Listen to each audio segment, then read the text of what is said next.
Ang rason mong gawin sa uban, pastor, mo biyahe pa tag 3 hours, 2 hours, kahulat mga ganit gikas buntag tamas hapon, udto, nga imbes nga pasalop na. Usahay pastor, kanang hapon na ba, ordinaryo na lang kay, ordinaryo na lang oras sa kahaponon. O, sa adlaw. Kay, hapon na bitaw, mag-chinilas na lang, sa liko na lang usahay, mag-t-shirt, mag-short, pag-yun. Ito na din sa gawas, malingkod-lingkod, sa istorya. Mingon din nga, tasihog, tapos na, liminag, kini mga kusgan ng mga tao da simba, mingon din nga, siya tapos kayo mahuli pa ta. Ingnon din, pastor, ang GSMB leader nga, ayaw kita ang program kay mangulit sa'yo. Pero usahay lagi, dili na kayo tagaan o kung pagtagad sa uban, sanglit nga, ilang ginahuna nga, okay na kay nakasimba naman tabuntag, taman pag alas 4 niya, uli na ta kay sunset na. Ako na ang, hapon na lagi, pero wala pa masalop ang adlaw.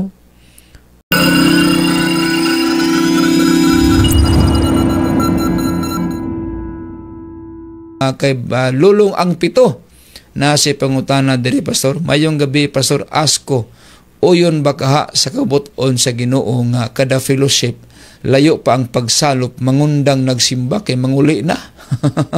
unsa man uyon baka na, pastor, nga inig mag fellowship sagtaas pang adlaw mangundang na kay manguli.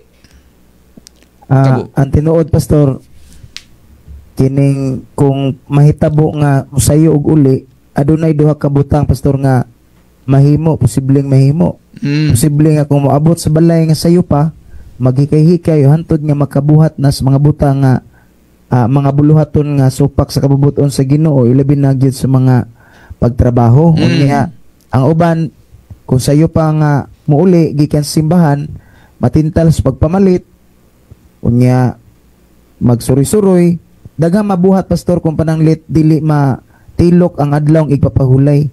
Kaya Brother Marjo, naamang pagsalop hangtod sa pagsalop sa balaan sa adlaw ipapahulay, pastor. Yes. Leviticus 23:32 na ginisugos Ginoo diha magpasakit. So lisod po kaayo no nga unay sugo niya human magbutbut ato ag sugo. Ato lang na sa ison pasabton niya kung do na gyud mo uli. Bisan kung ato nang gipasabot, ilahan na po ng tulubagon. Oy, total, ug mga laglag isuon, di man sab kita malaglag, sila man pud. Ang importante nga atong gisultihan sila nga, sansit to sansita, salop mo tos pagsalop, ug manguli, na problema po na nila. Kaya ang rason mong sa uban, pastor, mo biyahe pa tag 3 hours, 2 hours, pero kadili man gud po na kada Sabado gud po doy. Sa panahon ra man gud po mag-fellowship ta magabian pag ayo kay lagi, fellowship man. Pero naras ito mga simbahan, kauli raman sab tao bisag masansitan ta. No mo na mga reason, pastor, nga usahay, ang gitawag og mga circumstances ba, gihimbuhatan na lang po ng rason para ma-justify ang ilahang pag-uli og sayo. Kay nalayo, kaduha, kumbaga na ay gitawag og mga kakulian, ingon ana, pero ang dakong pangutana, acceptable ba ka sa Ginoo kana nga mga rason? Naipalo up diri, pastor, sa mga pangutana. Gikan ni Gretchen Lacson diha sa Jinsan. Naaman iban, pastor, sayo og uli kay layo ang balay, tama pag abot sa balay sunset na. Mo na mga reason ba nga pag uli pag abot sa balay sunset na. Pero pangutana ba kanang oras nga imong gi-travel nga para panas pagsimba, dili ka ta accountable ana nga ingon man ang Bible nga kining tibok adlaw iyahan ni Ginoo, wala nay para sa ato ana, special na nga adlaw para sa Ginoo. Niyang pangutana, iyas Ginoo gigamit nimo para sa imuhang kaugalingong tuyo, wala ka ta na mahimong gitawag og ang accountability ba, no?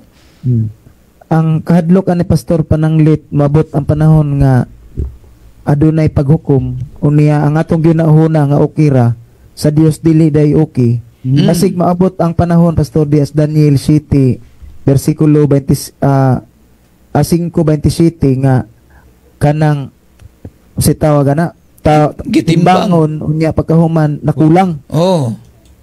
Atong basahon dire. Nagingon, tikil ikaw ginatimbang diha sa timbangan ug nakita ka nga kulangan. Mo man problema igsoon ka namang kulang. Nya kung atong isgutan ang kulang dili ba na dako, gamay ra biya ang kulang. Mo na problema mga higala. Mo na nga parang dili makulang, kumpleto sa timbang, imbes nga pasapasalop na, di na noon nakahulat mga ganit tagikas buntag tama sa hapon, udto, nga imbes nga pasalop na.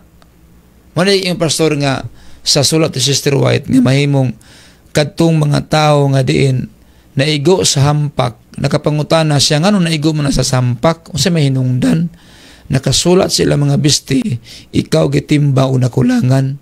Nga naman, ingon ito pagpadayon igsoon sa early writings man na ingon sa dito nga, tungod kay ilang gitamak-tamakan o gihugaw-hugawan ang sid-sid sa adlawng igpapahulay.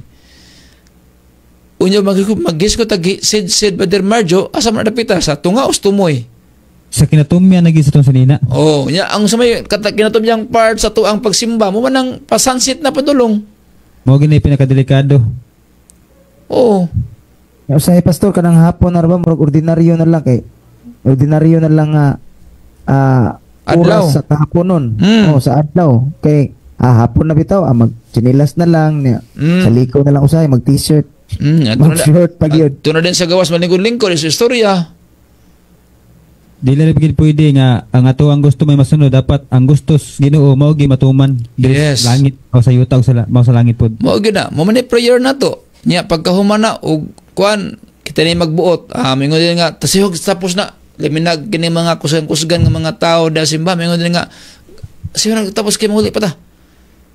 Nakalimuta kanang adlaw iya na sa Ginoo. Ingnon din pastor ang GSMB leader nga ayaw kita ang program kay mangulit sayo. So unsaon kan ang ato na akong question diha, gitagaan ba ka nagkonsiderasyon sa Ginoo? Kung gitagaan man, unsaon ito pagkahibalo ang gitagaan tag konsiderasyon?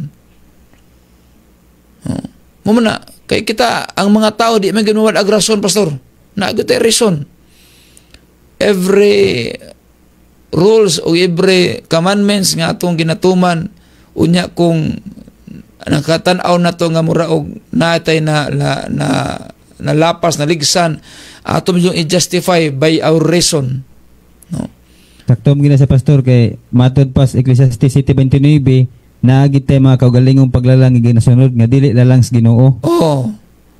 Nya mo to pa dito gilisod-lisod sa tao yang kaugalingon tungod sa daha mga lalang. Tama gid pastor. Atong basahon diri nagingon. Aniya karon kini lamang maong hingsusihan ko nga ang tao gihimo nga matarong sa Dios apan sila na nagpangita og daghanang mga paglalang. Muna. Dahang rason ba?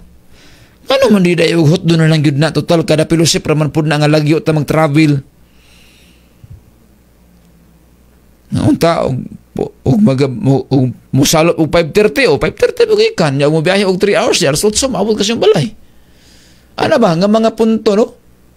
Pero usahay lagi dili na kayo tagaan og pinakong pagtagad sa uban sanglit nga ilang ginahuna nga okay na ni kay nakasimba naman tabuntag taman pag alas 4 nya uli na ta kay sunset na ako na ang kuan na hapon na lagi pero wala pa mo salop ang adlaw.